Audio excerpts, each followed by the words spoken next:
कभी सूरत हाल ये थी कि ये जो हारून रशीद था बहुत बड़ा हुक्मरान गुजरा है, और हिस्टोरियन लिखते हैं मुअर्रिख कि इतनी बड़ी स्टेट थी, सल्तनत थी इसके पास कि सूरज चढ़ता भी इसकी सल्तनत में था और डूबता भी इसकी सल्तनत में था।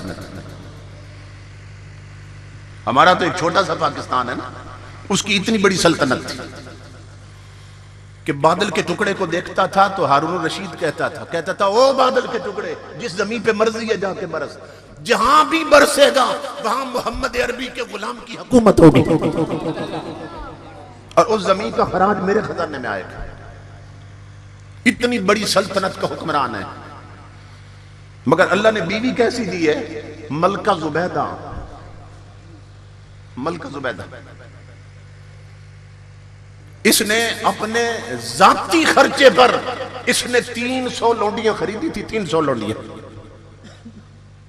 मलका जुबैदा ने अपने महल में रखने के लिए 300 लौंडियां खरीदी और तमाम लौंडियां हाफिज़े कुरान थी।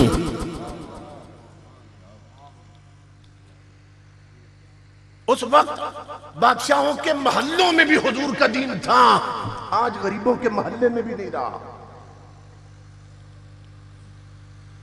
300 हाफिज़े कुरान लौंडियां उसने खरीदी और उन्हें इकट्ठा किया। उन्हें कहने लगी जो मैं खाऊंगी ना तुम्हें खिलाऊंगी, जो मैं पीऊंगी तुम्हें पिलाऊंगी, जहां मैं ठहरूंगी तुम्हें ठहराऊंगी, मेरे कपड़े जैसे तुम्हारे होंगे। तुम्हारा सिर्फ एक काम है कि अपना वक्त तकसीम कर लो, वक्त तकसीम कर लो। मैं चाहती हूं मेरे महल में 24 घंटों में 1 सेकंड भी ऐसा न गुजरे जब मोहम्मद अरबी का कुरान न पढ़ा जा रहा हो।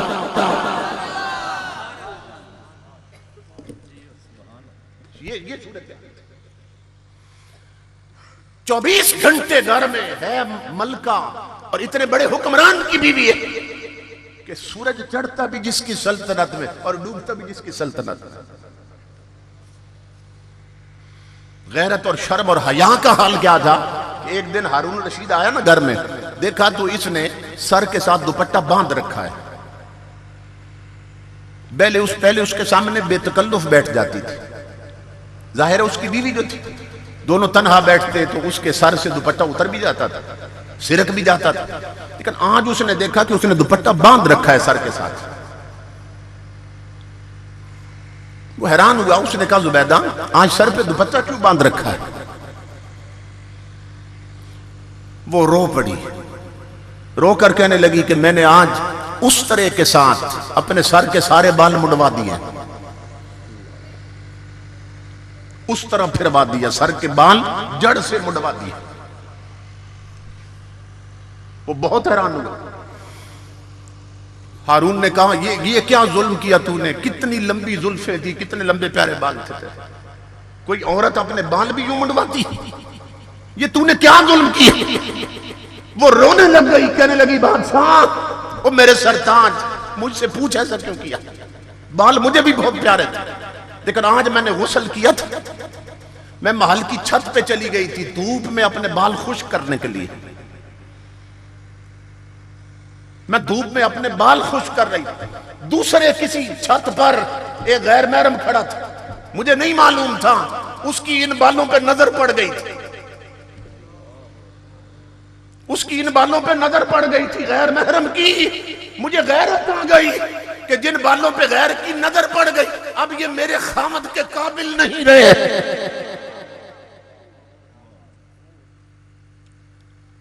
मेरी मां बहनों बेटियों, तुम्हें इस गैरत के पैदा करने की जरूरत है, इसलिए कि तुम बाजारी नहीं हो, तुम मुस्तफा के मुसल्ले की जीनत, तुम चराग खाना और शमे महफल तो नहीं हो। अपना मकाम पहचानो, ताजदार कायनात की उम्मत की बेटी हो, और ये मकाम यहां सिखाया जाता है इन मदरसों में, कॉलेजों में नहीं सिखाया जाता, यूनिवर्सिटियों में नहीं सिखाया जाता। मैं खुद एक यूनिवर्सिटी से फारिग हूं, पंजाब यूनिवर्सिटी लाहौर से।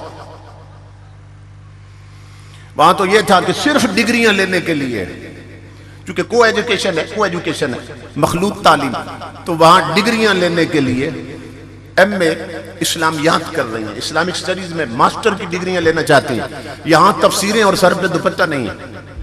बगल में हदीस की किताबें और आधा जिस्म नंगा है। ये दीन सीखने नहीं आई है, ये सिर्फ डिग्री लेने आई है। जब से अंग्रेज का निजाम मुसल्लत हुआ हम पर, जॉब ओरिएंटेड एजुकेशन हम पे मुसल्लत हो गई। किसी ने डॉक्टर बनना है तो सिर्फ डॉक्टरी आती है, उसे शरीयत नहीं आती। किसी ने इंजीनियर बनना है तो सिर्फ उसी शोबे का हाल मालूम है, उसे अलिफ बे नहीं आती शरीयत की। जॉब ओरिएंटेड एजुकेशन अंग्रेज के दौर से, जब से वो यहां मुसल्लत हुआ, उसने हमारी जिंदगी से गैरत, शर्म, हया सब कुछ छीन लिया। इमामुल अंबिया के गुलामों, हमें फिर अपना वो खोया हुआ मकाम हासिल करना है। मेरी माँ बहनों बेटियों, कभी वो वक्त था, कभी वो वक्त था। एक किताब है दलाइलुल खैरात शरीफ, ये शुरू भी दुरूद पाक से होती है और खत्म भी दुरूद पे हो जाती है। पूरी किताब दुरूद से भरी है। और चिश्तिया सिलसिले के जितने बुजुर्ग हैं, बिलखुसूस चिश्ती सिलसिले के, बाकी सलासिल के भी इसकी तिलावत करते हैं, इसे पढ़ते हैं वजीफे के तौर पर। लेकिन बिलखुसूस चिश्ती सारे बुजुर्ग जितने गुजरे हैं, वो सुबह वजीफे के तौर पर इसको पढ़ते हैं। इसकी मंजिलें मुकर्रर हैं और पूरे हफ्ते में किताब खत्म हो जाती है। उसके राइटर हैं हजरत शेख मोहम्मद बिन सुलेमान अल जजूली रहमतुल्लाह तआला अलैह। उनसे किसी ने पूछा कि आपको कैसे ख्याल आया कि आपने पूरी किताब ही दुरूद से भर दी है, हर सफ़े पर हुजूर पर दुरूद भेजा गया है, तो ये कैसे ख्याल आया कि पूरी किताब ही दुरूद पर लिख दी? तो वो रोने लग गए और फरमाने लगे कि मेरे साथ एक वाकया पेश आया था, फिर खड़े खड़े वहीं पे मैंने कसम खाई थी कि अब ऐसी किताब लिखूंगा जो पूरी दुरूद से भरी होगी। तो उसने पूछा कि वो क्या वाकया पेश आया था। अब मेरी माएं बहनें बेटियां अगर सुन रही हैं तो गौर से सुन। इमाम जजूली कहते हैं कि मैं किसी इलाके में गया और मैंने असर की या जोर की अभी नमाज पढ़नी थी और वजू भी करना था मैंने अभी। तो मैं पानी की तलाश में था, तो काफी तलाश के बाद मुझे एक कुआं मिल गया। मैं कुएं पे पहुंचा, मैंने कहा पानी निकालता हूं और वजू करके नमाज पढ़ता हूं। तो वहां पहुंच के मैं परेशान हुआ कि वहां डोल और रस्सी नहीं थी। आप जानते हैं रस्सी के साथ डोल बंधा होता है, कुएं में फेंकते और वो पानी से भर जाते तो निकालते, तो वो नहीं थी वहां पे। मैं परेशान हुआ कि पानी बहुत गहरा है, अब मैं रस्सी भी नहीं, डोल भी नहीं, पानी कैसे निकालूं? तो वो फरमाते हैं कि ये कुआं था, तो कुएं के साथ जुड़वा किसी गरीब का कच्चा सा मकान था। गरीब का कच्चा सा मकान था।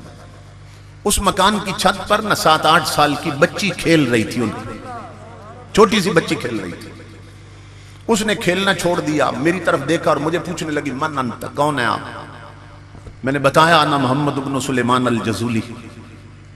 तो नाम का डंका तो पूरे मिस्र में बजता था, बहुत बड़े वली भी थे और आलिम भी। बच्ची हैरान होकर पूछने लगी, चाचा जान यहां क्यों परेशान खड़े हैं? मैंने कहा, बेटी मैंने वजू करना है और कुएं पे आया हूं, मगर यहां डोल और रस्सी नहीं है, अब परेशान होकर पानी कैसे निकालूं? मोहम्मद बिन सुलेमान कहते हैं, मेरी बात सुनकर ना बच्ची हंस पड़ी और बड़ा फसी जुमला कहा उसने, बच्ची ने। कहते हैं बोलती थी तो मुंह से फूल झड़ते थे। बड़ा फसी जुमला कहा बच्ची ने। मुझे कहने लगी, अंतल्लज़ी युस्ना अलैकल खैर व अंत ततहय्यरु बिमा तखरुजु बिहिल मा मिनल बिर। कहने लगी, चाचा बड़े अफसोस की बात, तेरी विलायत के डंके बस्तियों में बज रहे हैं और कुएं से पानी भी नहीं निकलता।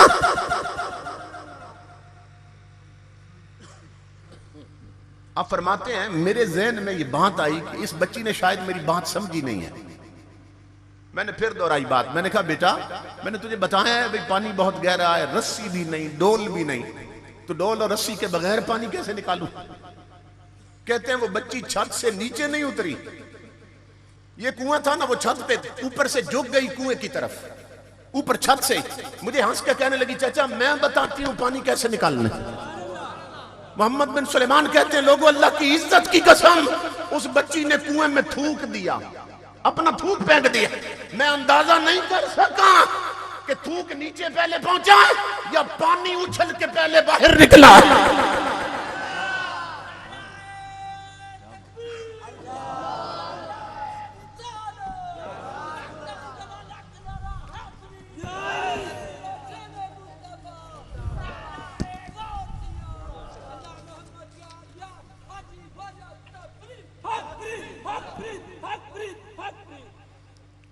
मैं अंदाजा नहीं कर सका कि थूक नीचे पहले पहुंची है या पानी उछल के पहले बाहर निकला। कुआं फवारा बन गया। वो हंस के कहने लगी चाचा अब कर ले वुजू, पानी ऐसे निकलता है। मोहम्मद बिन सुलेमान कहते हैं लोगों अल्लाह की इज्जत की कसम मुझे वुजू भूल गया।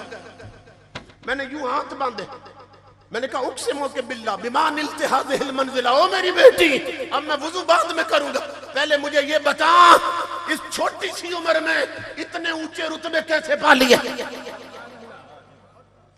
कि तेरे थूक के चंद कतरे कुएं को मुस्तरिब कर देते और इनकिलाब लाते और कुआं फवारा बन गया। तूने इतने ऊंचे रुतबे कैसे पाए? वो फिर हंस पड़ी बच्ची, कहने लगी इतने बड़े आलिम ये भी नहीं जानते कि रुतबे कैसे मिलते।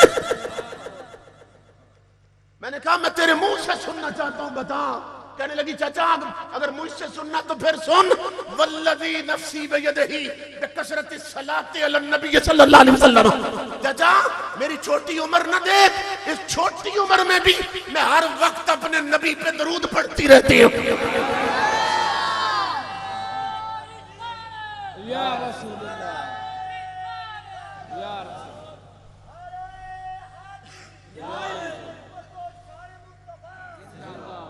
चाचा मैं सहेलियों में खेलती हूँ तो अपने नबी पे दरूद पढ़ती रहती है, मैं खाना भी खाऊं तो अपने नबी पे दरूद पढ़ती रहती है। चाचा जो जुबान हर वक्त मुस्तफा पे दरूद पढ़ती रहे उसमें ये तासीरें आ ही जाती हैं। अब कर ले वुजू।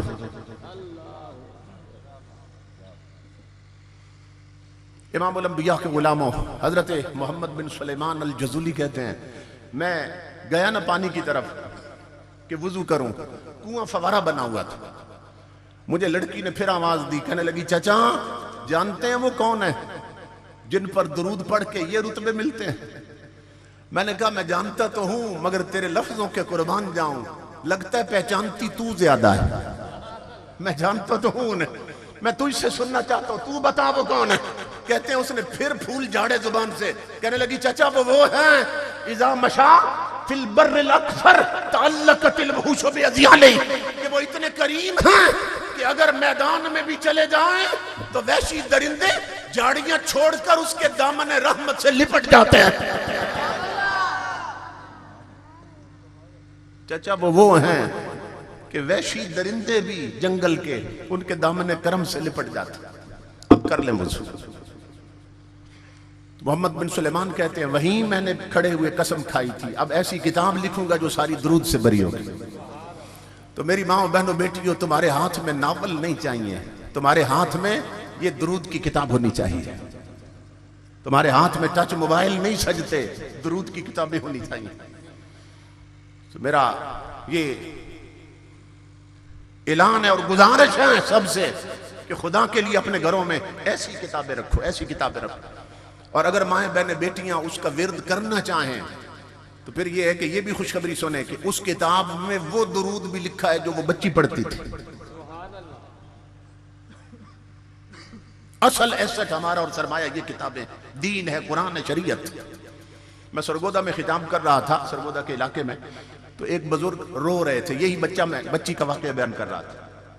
तो बाद में मुझे मिले, जब जलसा खत्म हुआ तो मुझे फरमाने लगे कि मैं इसलिए रो रहा था, जब आप बच्ची की बात कर रहे थे तो मैं सोच रहा था कि उसकी मां कैसी होगी। जिस घर की 7 साल की बच्ची का मकाम ये है, उसकी मां का दर्जा कैसा होगा? क्योंकि ये रंग मां से चढ़ते हैं, ये बाप से रंग लगते हैं औलाद।